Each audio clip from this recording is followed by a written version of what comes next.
Hello, this is Rock Kaput, two Germans talking about rock and metal. And as you see, today there's only one German here.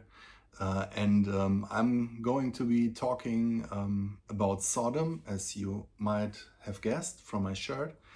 I will rank all of their albums, and yeah, that was actually something I had planned for earlier this year because this summer their 16th album, The Arsonist, came out, and yeah, I wanted to have this video out in time for the release. Obviously, this didn't work out, but well, better late than never. So here we are. Yeah, we're talking about Sodom, one of the big four of German thrash, or Teutonic thrash as some like to call it. The others being Creator, Tankard, and Destruction. And yeah, you could say that Sodom have a very special place in the hearts of German metal fans, and that is has obviously a lot to do with band leader Tom Angel Ripper, who's something like, yeah, German metal royalty, you could say. And yeah, he's a very, very special dude, and I think plays a big part of why Sodom is such a beloved band in Germany, but also in the rest of the world.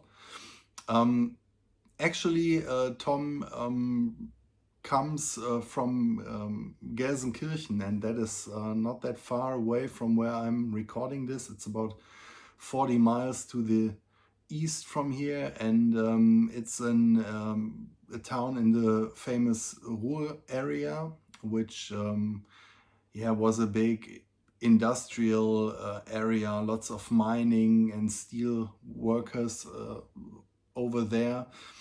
And Tom, as a young man, Tom actually worked in the mines, and hard work, as we can all imagine.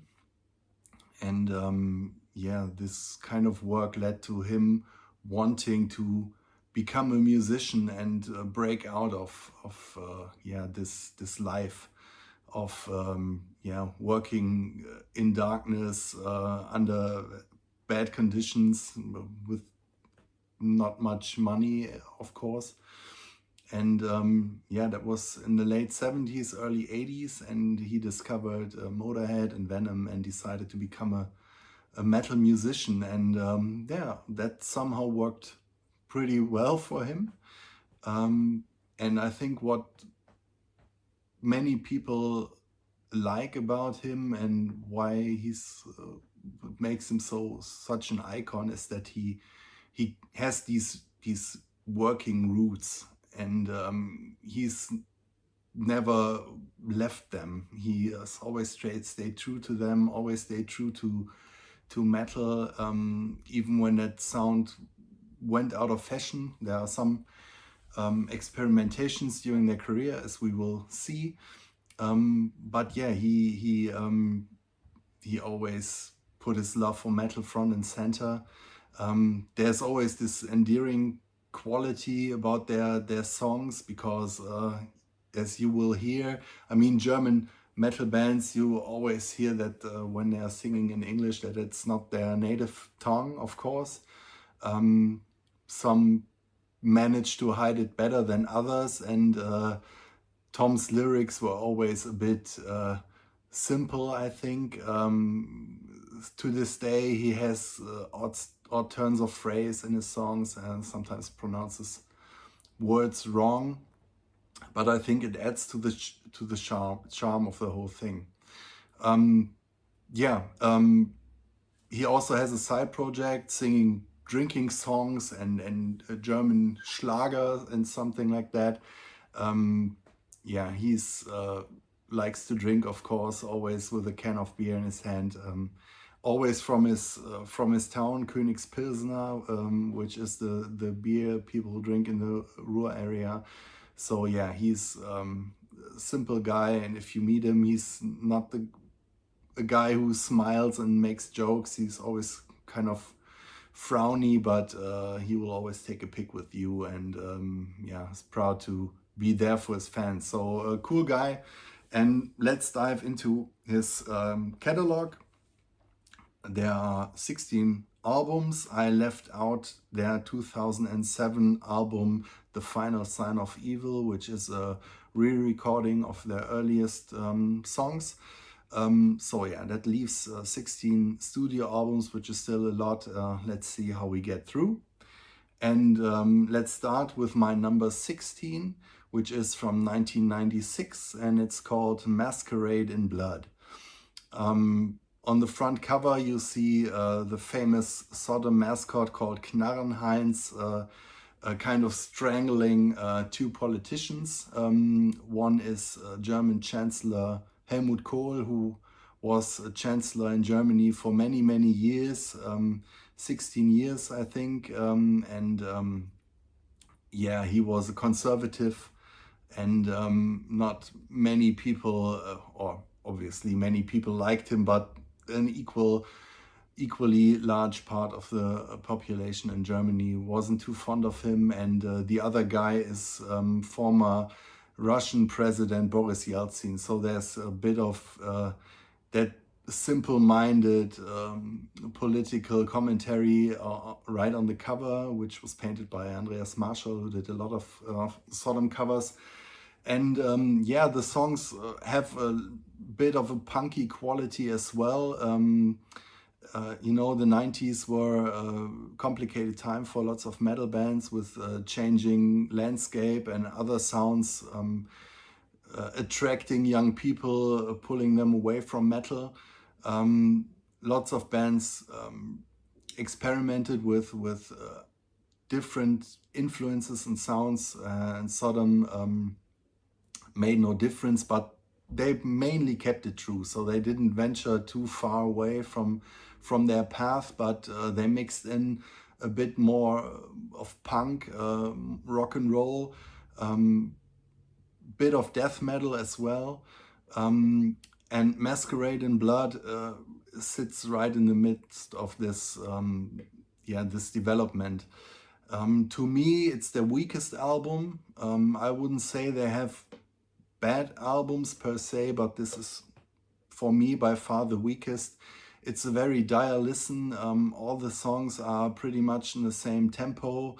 They have this weird sound. The bass is just some kind of almost industrial churn in the background. And it's monotone. It's very, very heavy. I mean, Sodom are always heavy, but this one is an abrasive listen. The album that came before, we get to that one later, is also very harsh. But yeah, here you have the feeling that there wasn't a lot of inspiration. There are two German songs on it called Verrecke und Mantelmann, which is a tradition that Sodom picked up in the late 80s. Yeah, of course, German fans loved these songs because they were a bit funny, and hearing them sing in German was always kind of cool. But to me, the joke by this point had worn out, and two songs of that kind of stuff were way too much, I think. So number 16, Masquerade in Blood, which leads us to number 15, which is the album that came right afterwards, Till Death Do Us Unite. It's only one of only two albums in the Sodom catalog which has a photo on its cover. The other one being Get What You Deserve from 1994, which, but the photograph on that one almost looks like a painting in the color scheme and everything. And yeah, Until Death Do Us Unite, it's a very artful cover of two. You see the bellies of two pregnant women in profile, and between their bellies they are holding a skull. So it's an unusual cover, and the record isn't quite that unusual. It's obviously, because it's one place up, it's better than the album that came before. Still, it's not a Back to the Roots album. It's cleaner sounding, of course. It's better listen all in all, with more variety. But it's still has these punky vibes in the foreground. Lots of short songs. I think it's 15 songs, which is, in my opinion, too much for a Sodom album. There's a cover of Simon and Garfunkel's Hazy Shade of Winter, which I think no one really needs. Again, there are two German songs, Gisela und Schwerter zu Flugscharen. The latter one is one of the better songs on that album. Yeah, it's not a bad album. There are some good songs on it. Some songs that don't work that well for me. Yeah, all in all, a mixed bag, I think, but certainly better than Masquerade in Blood. So up to number 14, which might be a bit controversial for some Sodom fans. This is Code Red from 1999, which many deem a return to form or Back to the Roots album. On the cover, you have their mascot Knarrenheinz slashing through people, lots of blood on it. So yeah, that was kind of Back to the Roots and a signal that yeah, it's going to be messy again. It is a more thrashy album than the albums before it. Starts off very promising with the title track Code Red. There are some other good songs on it, Book Burning, The Vice of Killing, I'd like to mention here. But other than that, I think it lacks inspiration. It's a bit boring. There are a lot of mid-tempo songs that yeah, waste potential. And you can hear that Frank Blackfire, who was there for their most famous and popular albums in the late 80s, is sorely missing, because he brought some kind of technical edge to the Sodom thrash metal, and this is missing here. You still got, it's very simplistic, and it doesn't carry over the whole album. But yeah, it was a step in the right direction after the experimentation in the years before. Let me turn on the light. It's getting a bit dark in here. Yeah, better. So we're at number 13, and this is the self-titled album Sodom from 2006. It has a great cover artwork. It's mostly black. The famous mascot Knarrenheinz, you don't see him, he's back in the shadows, but you see his two weapons sticking out in front, which is a chainsaw and a huge gun. Very cool artwork. And like Code Red, this album kicks off great with, in my opinion, the best song on it, and one of the best songs in their catalog, Blood on Your Lips. Very cool song, very intense song.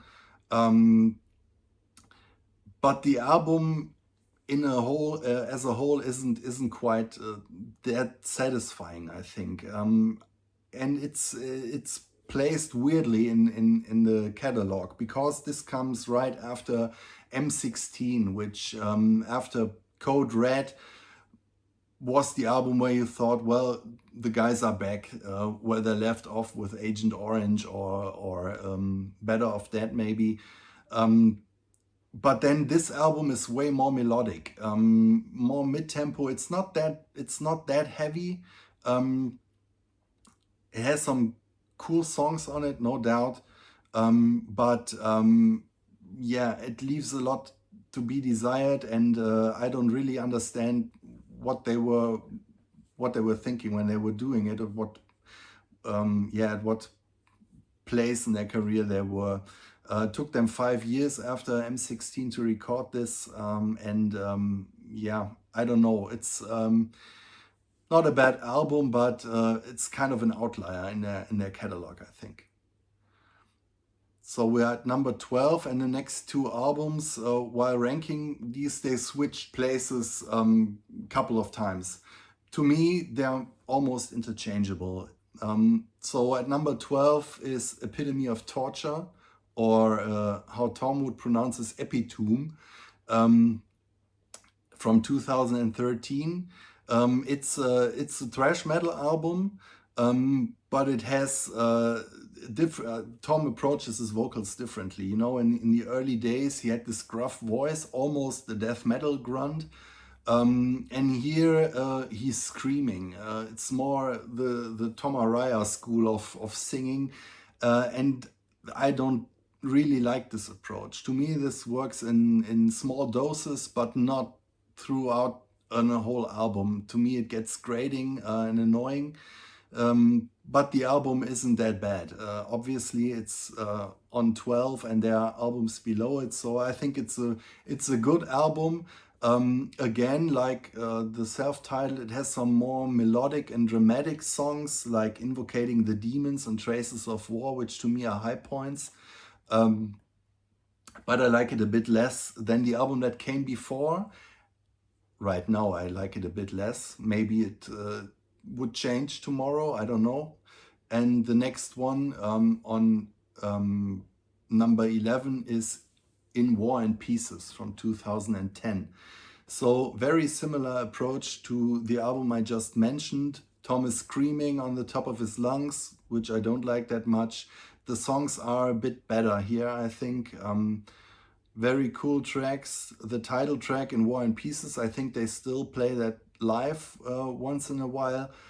Styptic Parasite is a pretty cool song, and they have two bit unusual, more melodic songs on it, God Bless You and Faint Death Throes, which I also like. And it's also the first album since Till Death Do Us Unite to feature a German song again, and this one is dedicated to their mascot. It's called Knarrenheinz. On number 10, and I talked about this album before, is Get What You Deserve from 1994. And this is, yeah, maybe you could say it's the second, but I think it's the first album of their wonder years, yeah, where they didn't really know where to go, or they tried different things. And this one is maybe it's their most heavy album, I think. It's very death and rolly, very, very harsh and loud sounding, short songs. Most of them are fast and short, and it's almost too heavy to take in as a whole. But I think it's not an easy listen, but I respect that album. I think Sodom did better than other bands during the 90s, even if it wasn't what the fans really wanted, but they still gave them heaviness, yeah? Heaviness and nastiness, and yeah, cool album, which lacks versatility and variety. It has, again, two German songs, Die stumme Ursel und Erwache. Yeah, like I said before, that joke got old quick, and I don't care for those that much. I think there were funny once or twice, but if you have to go through them again and again, it gets a bit old. So number 10, Get What You Deserve from 1994. Number 9 is a funny and tricky one. Number 9 is basically their debut album. It's Obsessed by Cruelty from 1986. And obviously, if you know this album, technically and musically, there's no doubt that this is the absolute worst, except for maybe the EP that came before, In the Sign of Evil. This is downright amateurish. The sound is bad. The whole album is very chaotic. The timings are off. The vocals, the lyrics are stupid. but it's a total cult album. I mean, this inspired so many bands, from the death metal scene, from black metal. You know, Fenris from Darkthrone totally loves this album. And interesting thing, this came out in two different versions. The one we can hear on Spotify now is a cleaner version, which was made for the international market. But there's another recording which has a different guitar sound. It's called the Steam Hammer version, because that was the label it was done for. And you can find it on YouTube if you don't have the vinyl at home. Yeah, like I said, this is not a good album. You have to kind of dig the vibe it gives out, but you have to respect it for what it is. I mean, this is the dark ages of thrash metal, and yeah, some would say this is very influential for what would later become black metal. So number 9, Obsessed by Cruelty. Number 8 is Decision Day from 2016. It's I think it's the best album of the 2010s. Comes right after Epitome of Torture and In War and Pieces. But this is, to me, it has the better songs, better quality throughout. I don't have that much else to say. I think it leads to the two albums that came afterwards, which we'll talk about soon.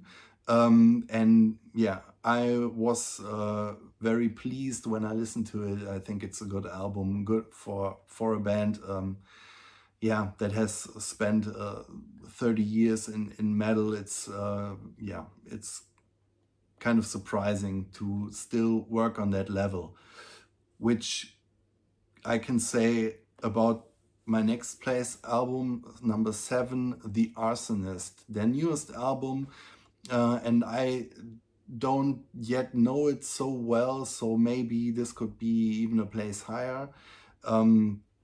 It's another album about Tom Angel Ripper's favorite topic, which is war. And it's the second album after the return of Frank Blackfire, who recorded their most famous albums with them before leaving for Creator. And you can hear it. I mean, his influence has brought some technicality back to Sodom, which was lacking in the 90s, I think. Very cool album throughout, very heavy, yeah, cool production, good cover, very good latter-day thrash album. Number 6, Genesis 19 from 2020, and this is the first album after the return of Blackfire. It was marketed as kind of return to their glory days. Yeah, I think it's a bit more primitive than what they did on Agent Orange, but yeah, it's an all out furious album, and very cool album, with many different types of songs, all heavy throughout. I don't like the German song again, Nicht mehr mein Land, not my country anymore, which, yeah, to me these kind of songs are a bit old man yelling at clouds. Tom singing about that, what he's seeing in this country and what he's missing from his youth and stuff like that. And okay, many of these things are probably right, and it's the way he sees it. But yeah, I think it's the sentiment often goes the wrong direction, because it could also mean that, yeah, maybe you don't evolve and you are stuck in time. So yeah, I would like this album without this song even more, but it's number 6. Number 5 is M16 from 2001, and many would say that this is that return to form that Code Red was supposed to be and that Genesis 19 was supposed to be. You know, you're always hoping for that comeback, and the media always proclaims that this is the one. Yeah, M16, Code Red was the step in the right direction, but M16 could have come out after Agent Orange, I think. And not just because it has the same topic. It's about the Vietnam War. Starts, or no, it doesn't start with the sample from Apocalypse Now, but it has a famous dialogue sample from Robert Duvall's line, "I love the smell of napalm in the morning," which leads to the song of the same name, Napalm in the Morning. And yeah, it's a great album with a couple of songs that they are still playing live. Among the Weird Kong is a strong opener. Napalm in the Morning is a classic. Lead Injection, Cannon Fodder. Pretty cool stuff, and weird that they followed this up with their self-titled album, which was a different animal. I think that was a detour, and yeah, maybe in a parallel universe there is a proper follow up to this one. Maybe we'll get it someday. So now we're moving into classic era Sodom, and my number 4 is Tapping the Vein from 1992, which is probably their most brutal album and is deemed by many to be their death metal album. Death metal was kind of yeah, when thrash metal went away, death metal was the next thing. Was even heavier, even more brutal, and people were soaking it up. By 1992, it was almost a bit too late, but Sodom adapted to the sound very well. I mean, Tom Angelripper had the gruff, deep voice that was suited for the kind of music. Their thrash metal was already very heavy, and yeah, here they are taking out all the breaks, basically thrashing and pummeling throughout. Lots of great songs which Sodom still play live to this day. Body Parts is an insane opener. I love the Crippler, which is just this massive thrashing fast song.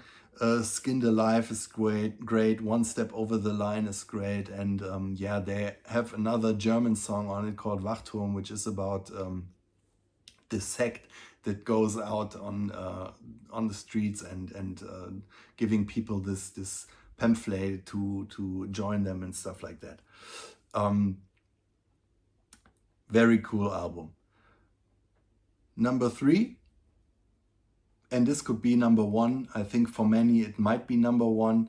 It's Persecution Mania from 1987, and it's the album where Frank Blackfire joined them. And it's insane how they went from Obsessed by Cruelty, which came out just 1 year before, to this one in this short amount of time. There was an EP in between called Express of Sodomy, which already was showing where they were going. Yeah, but this album is an absolute thrash metal classic, and especially for German thrash metal, it's one of the very best, with absolute killer songs. Nuclear Winter is one of my favorite. One of my favorite Sodom songs. Persecution Mania, the title track, is great. Christ Passion, Conjuration, and then there is Bombenhagel, which means hail of bombs, which isn't a German song except for the title, which they are repeating in the chorus. But it's I think it's the song that kicked off the trend of Sodom using German songs on their albums. And of course, on the next album, there was kind of a sequel to it. Part of the song is Frank Blackfire playing the national hymn of Germany on his guitar, which is of course reminiscent of Jimi Hendrix doing Star Spangled Banner, and it led to some controversy by conservative media, I think, who accused Sodom of being right wing, which is just a joke. I mean, Tom has always said what he thinks about war, and yeah, that was just silly to think that. And everyone who knows Sodom knows there are no right wingers. Number 2 is Better Off Dead from 1990. And this is an interesting album, I think. It followed their biggest success to this day, and was the album which they recorded after they lost Frank Blackfire to Creator. Frank Blackfire left because he was disappointed that Tom and Chris Witchhunter, their drummer, who's not with us anymore, had troubles with alcohol abuse and yeah, fucking up the songs he had written when they were playing live. So he was disappointed, wanted to go more technical, and yeah, when Creator asked him to join, he didn't think twice and left. I think Sodom found a great guitarist to replace him, Michael Hoffman, who played in Assassin before, another second-tier German thrash band from Düsseldorf, which is right next door to my place, basically. And it's cool, very cool album. Maybe people back when it came out thought it was a disappointment because it's a little bit different than Agent Orange. It's not that they didn't go more technical or more aggressive, but they varied it a bit more. So there are more mid-tempo tracks on it. Yeah, it's just a very versatile album, I think, which is a cool listen. Great cover artwork, I think, and lots of cool songs that remain staples in their live set. I'm thinking An Eye for an Eye, The Saw is the Law, Resurrection is a very cool song.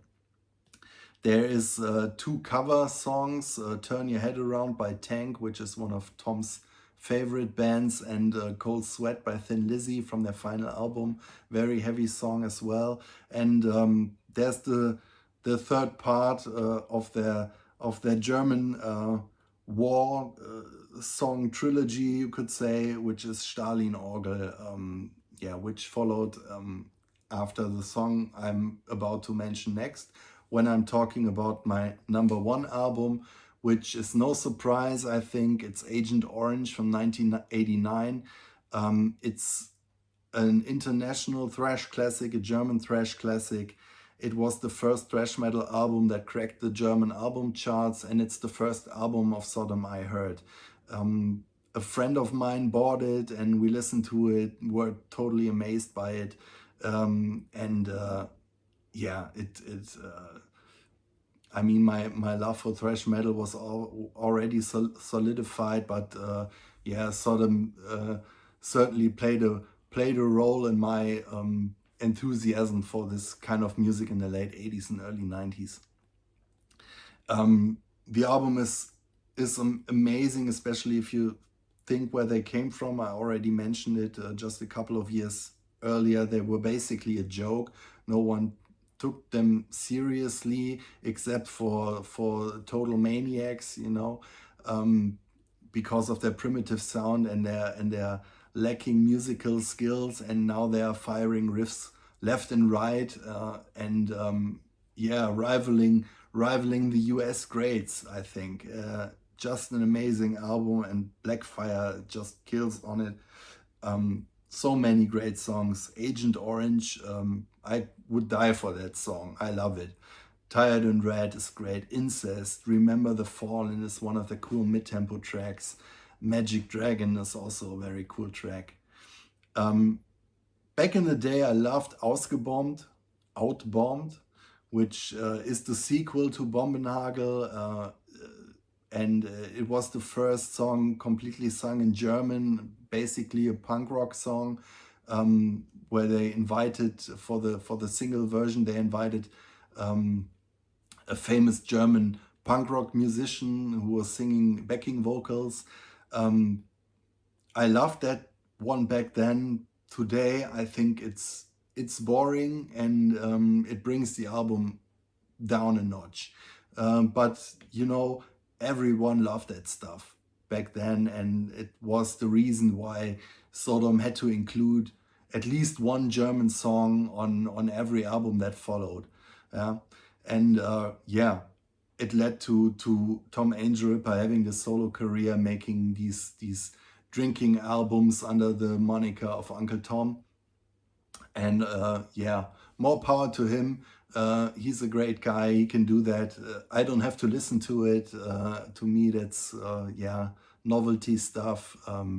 That's good for one listen, but I would take the other songs any day.